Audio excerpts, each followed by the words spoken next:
बिस्मिल्लाहिर्रहमानिर्रहीम। अस्सलामुअलैकुम। मैं हूं आपका ट्यूटर ज़ीशान अशरफ और आप देख रहे हैं हमारा YouTube channel tutor Zeeshan online. उम्मीद है कि आप सब लोग खैरियत से हों। शुरू करते हैं आज का लेक्चर। इस लेक्चर के अंदर हम एक्सेप्शन हैंडलिंग की एक प्रैक्टिस प्रॉब्लम को देखेंगे जिसमें मल्टी कैच ब्लॉक्स को डिस्कस करेंगे।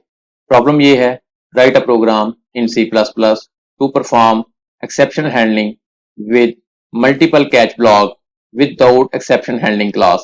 C++ के अंदर exception handling class के बगैर exception handling को multiple catch block के साथ परफॉर्म करना है। n क्या है? n एक इंटीजर नंबर है जिसकी वैल्यू एंटर करेंगे 1 से 5 के दरमियान। 5 डेटा टाइप्स हैं, इंटीजर, कैरेक्टर, फ्लोट, स्ट्रिंग, बूल। इन 5 मुख्तलिफ डेटा टाइप्स को चेक करेंगे नंबर्स के साथ। 1 से 5 के दरमियान कोई नंबर होगा उसके साथ मुख्तलिफ डेटा टाइप्स को एसोसिएट करेंगे कंडीशन के अंदर और एक्सेप्शन को थ्रो करेंगे। और मल्टीपल कैच ब्लॉक्स होंगे जिसमें हर एक डेटा टाइप के लिए एक मुख्तलिफ कैच ब्लॉक होगा। इस एग्जाम्पल के अंदर एक्सेप्शन हैंडलिंग की क्लास नहीं है। एक्सेप्शन हैंडलिंग की क्लास के बगैर मल्टीपल कैच ब्लॉक को एक ट्राई ब्लॉक के साथ अटैच करेंगे और डिफरेंट टाइप्स की एक्सेप्शन को थ्रो करेंगे और उसके हर एक एक्सेप्शन के लिए एक डिफरेंट कैच ब्लॉक होगा। ये एक्सेप्शन हैंडलिंग की एक सिंपल एग्जांपल है। C++ के अंदर ये किस तरह से परफॉर्म होगी आइए देखते हैं। ये हम डेव C++ के अंदर मौजूद हैं। कोड स्क्रीन के ऊपर लिखा हुआ है, इसको मैं लाइन बाय लाइन एक्सप्लेन करता हूँ। उसके बाद इसको step by step dry run करूंगा और लास्ट के ऊपर इसको कंपाइल और रन करके रिजल्ट स्क्रीन के ऊपर डिस्प्ले करूंगा। हेडर फाइल्स इंक्लूड करने के बाद क्लास के कीवर्ड के साथ एक क्लास जिसका नाम माई क्लास है डिफाइन की। क्लास को स्टार्ट किया पब्लिकली, उसके अंदर एक फंक्शन जिसका नाम माई फन है जिसकी रिटर्न टाइप इंटीजर है और इस फंक्शन के अंदर एक इंटीजर टाइप का पैरामीटर पास होगा, इसलिए इंटीजर टाइप का एक वेरिएबल जिसका नाम n है इसके अंदर डिक्लेयर करवा दिया। ये फंक्शन की डेफिनेशन है। फंक्शन को स्टार्ट किया, फंक्शन के अंदर इफ कंडीशन है, if n is equal to 1, अगर n की वैल्यू 1 है तो थ्रो करो n को। यहां से एक्सेप्शन थ्रो होगी, n की वैल्यू इंटीजर है, इंटीजर डेटा टाइप के लिए कैच ब्लॉक होगा जो इस एक्सेप्शन को कैच करेगा और इसके कॉरेस्पॉन्डिंग एक्शन परफॉर्म करेगा। अगर ऊपर वाली कंडीशन ट्रू नहीं है तो एक और कंडीशन है, else if n is equal to 2, अगर n की वैल्यू 2 है एक्सेप्शन थ्रो होगी कैरेक्टर के लिए, थ्रो करो कैरेक्टर। तो यहां से एक कैरेक्टर को थ्रो कर रहे हैं, इसके लिए कैच ब्लॉक होगा कैरेक्टर डेटा टाइप के लिए। अगर ऊपर वाली कंडीशन बी फॉल्स है तो एक और कंडीशन है, else if n is equal to 3, अगर n की वैल्यू 3 है थ्रो करो एक स्ट्रिंग को, स्ट्रिंग के लिए भी कैच ब्लॉक होगा। अगर ऊपर वाली कंडीशन फॉल्स है एक और कंडीशन है, else if n is equal to 4, अगर n की वैल्यू 4 के इक्वल है थ्रो करो फ्लोट को।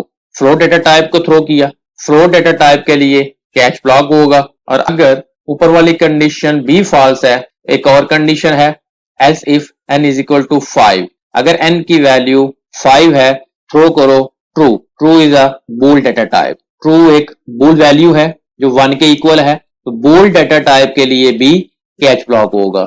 और अगर कोई भी कंडीशन ट्रू नहीं है तो रिटर्न करो n को। फंक्शन को क्लोज किया और क्लास को क्लोज कर दिया। इंट मेन फंक्शन को स्टार्ट किया, इंटीजर टाइप का एक वेरिएबल n मेमोरी के अंदर डिक्लेयर करवाया। माई क्लास का ऑब्जेक्ट obj डिक्लेयर किया।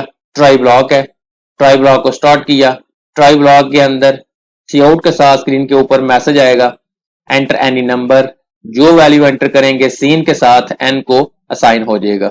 उसके बाद काउट के साथ स्क्रीन के ऊपर मैसेज आएगा यू एंटर्ड, और वैल्यू कहां से लेनी है, ऑब्जेक्ट डॉट माई फंक्शन को कॉल किया, उसके अंदर n की वैल्यू को पास कर दिया। ट्राई ब्लॉक को क्लोज किया। उसके बाद मल्टीपल कैच ब्लॉक को डिफाइन करना है। हर एक डेटा टाइप के लिए वो इंटीजर है, कैरेक्टर है, फ्लोट है, स्ट्रिंग है या बूल है। कैच ब्लॉक है जिसके अंदर इंटीजर टाइप का एक वेरिएबल a डिक्लेयर करवाया। ये catch block integer data type के लिए है। जब इंटीजर की वैल्यू के साथ एक्सेप्शन थ्रो होगी तो ये वाला कैच ब्लॉक उसको कैच करेगा। कैच ब्लॉक को स्टार्ट किया, सी आउट के साथ स्क्रीन के ऊपर मैसेज डिस्प्ले करवाया इंटीजर और लास्ट के ऊपर एंडल है, कैच ब्लॉक को क्लोज किया। उसके बाद एक और कैच ब्लॉक जो करेक्टर डाटा टाइप के लिए है उसको डिफाइन किया, जिसके अंदर एक करेक्टर डाटा टाइप का वेरिएबल डिफाइन किया।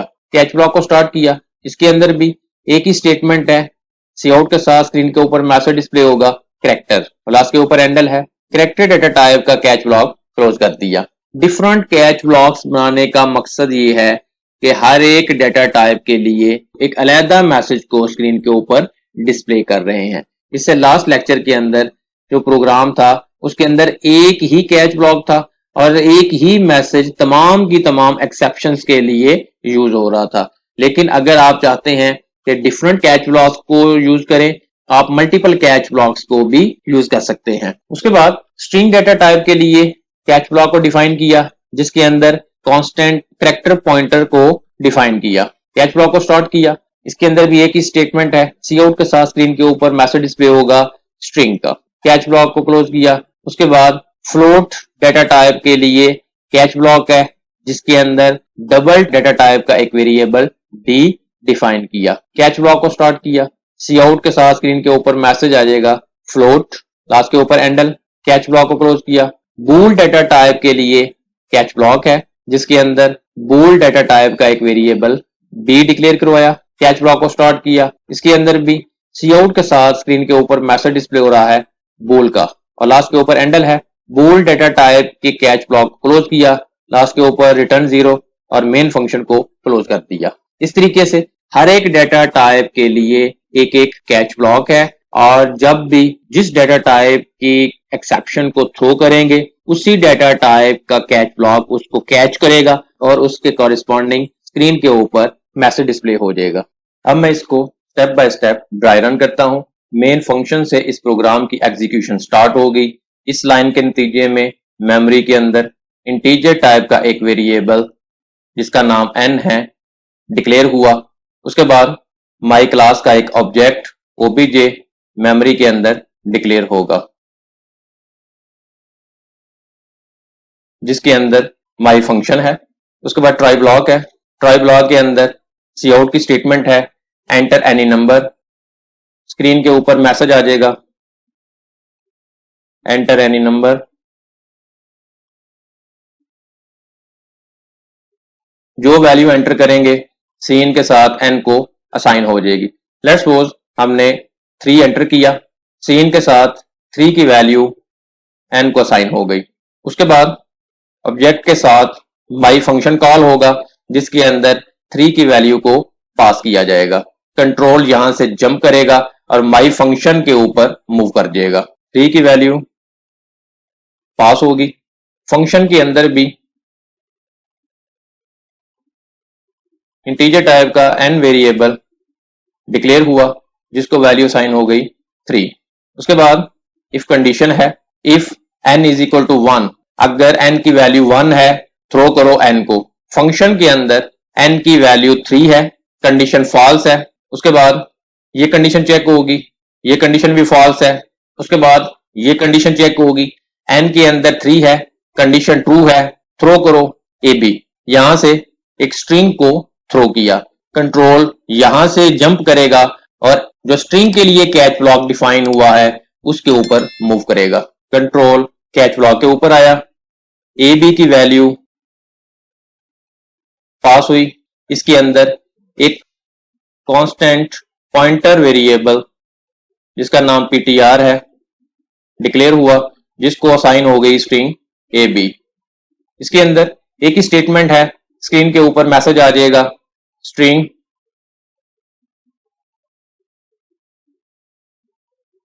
एंडल की वजह से कंट्रोल न्यू लाइन के ऊपर आ जाएगा और उसके बाद कंट्रोल उस फंक्शन से बाहर आएगा। उसके बाद रिटर्न 0 और मेन फंक्शन क्लोज हो जाएगा। इस तरीके से स्क्रीन के ऊपर स्ट्रिंग का मैसेज डिस्प्ले होगा।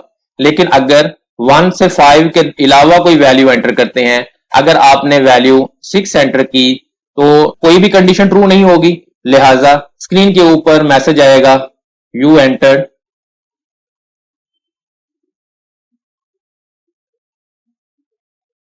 और जो वैल्यू रिटर्न होके आएगी वो डिस्प्ले हो जाएगी। 6 की वैल्यू रिटर्न करेगा फंक्शन और इस तरीके से स्क्रीन के ऊपर ये मैसेज आएगा। ये उस सूरत में आएगा जब 1 से 5 के दरमियान वैल्यू नहीं होगी। अब मैं इसको कंपाइल और रन करके रिजल्ट स्क्रीन के ऊपर डिस्प्ले करता हूं। कंपाइल और रन करने के लिए कंपाइल और रन के बटन के ऊपर क्लिक किया, स्क्रीन के ऊपर मैसेज आ गया, enter any number. Let's suppose हम 3 एंटर करते हैं। जैसे ही 3 को एंटर किया, स्क्रीन के ऊपर मैसेज आ गया स्ट्रिंग, बिल्कुल उसी तरीके से जिस तरह हमने उसको step by step dry run किया था। स्ट्रिंग के लिए एक्सेप्शन थ्रो हुई थी, प्रेस एनी की टू कंटिन्यू। इसको एक दफा फिर ट्राई करते हैं, दोबारा से कंपाइल और रन किया, एंटर एनी वैल्यू। अब 6 एंटर करते हैं। जैसे ही 6 एंटर किया, स्क्रीन के ऊपर मैसेज आ गया यू एंटर्ड 6, बिल्कुल उसी तरीके से जिस तरह हमने उसको step by step dry run किया। प्रेस एनी की टू कंटिन्यू। आपने देखा कि किस तरह से एक्सेप्शन हैंडलिंग की क्लास को डिफाइन किए बगैर एक ट्राई ब्लॉक के साथ मल्टीपल कैच ब्लॉक को डिफाइन किया जा सकता है मुख्तलिफ मैसेजेस के लिए। मुख्तलिफ एक्सेप्शंस के लिए मुख्तलिफ कैच ब्लॉक्स हो सकते हैं। हर एक कैच ब्लॉक एक डिफरेंट एक्सेप्शन के लिए परफॉर्म होगा और जिसके अंदर एक सेपरेट मैसेज होगा। अगर आपका कोई क्वेश्चन हो तो कमेंट सेक्शन के अंदर पूछ सकते हैं। अगर आपको हमारी ये वीडियो पसंद आई हो तो इसको लाइक करें, शेयर करें, कमेंट सेक्शन में अपनी राय का इजहार करें और अगर अभी तक आपने हमारे चैनल को सब्सक्राइब नहीं किया तो सब्सक्राइब के बटन पर क्लिक करके साथ घंटी के निशान को दबा दें ताकि हमारी आने वाली हर वीडियो का आपको फौरन पता चल जाए। अपना बहुत सारा ख्याल रखिएगा। अल्लाह हाफिज।